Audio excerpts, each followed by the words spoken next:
সাত সকালে বহরমপুরের কলেজ ঘাটে স্নান করতে এসে তলিয়ে গেলেন এক বৃদ্ধা। তার নাম রমা রায়। এদিন সকালে স্নান করতে এসেছিলেন তিনি এবং তার ছেলে। স্নান করার সময় হঠাৎই পা পিছলে গভীর জলে চলে যান এবং ডুবে যান তিনি। প্রশাসনকে খবর দিলে সিভিল ডিফেন্সের পক্ষ থেকে খোঁজ শুরু হয়ে যায়। ভদ্রমহিলা আমাদের ভারত সেবাশ্রম সংঘ বহরমপুরে ছিলেন।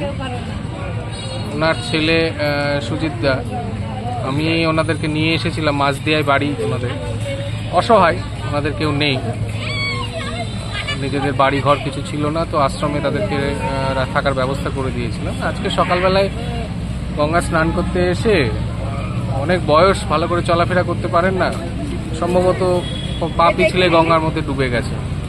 পরে এখানে যারা ছিল প্রত্যক্ষদর্শী তারা দেখেছে ভেসে গেছে, সামনে গিয়ে অনেকটা দূরে গিয়ে হাত দেখা গেছে। তারপরে আমরা সিভিল ডিফেন্স এনডিআরএফ এর টিমকে ফোন করি, ওরা এসেছে, ওরা খোঁজাখুঁজির চেষ্টা করছে। যদি পাওয়া যায় দেহ তাহলে আমরা তার সব কাজের ব্যবস্থা করব। মানে এই কত বয়স ছিল? বয়স মোটামুটি 75-80 মতো বয়স, ভালো চলাফেরা করতে পারতেন না। আজ সকালবেলায় আজ সকালবেলা ঘটনা ঘটেছে। কি নাম আপনার? মাসিমার নাম কি ছিল? আমার নাম দিবাকর কর্মকার, আমি বহরমপুর ভারত সেবাশ্রম সংঘের সম্পাদক। তো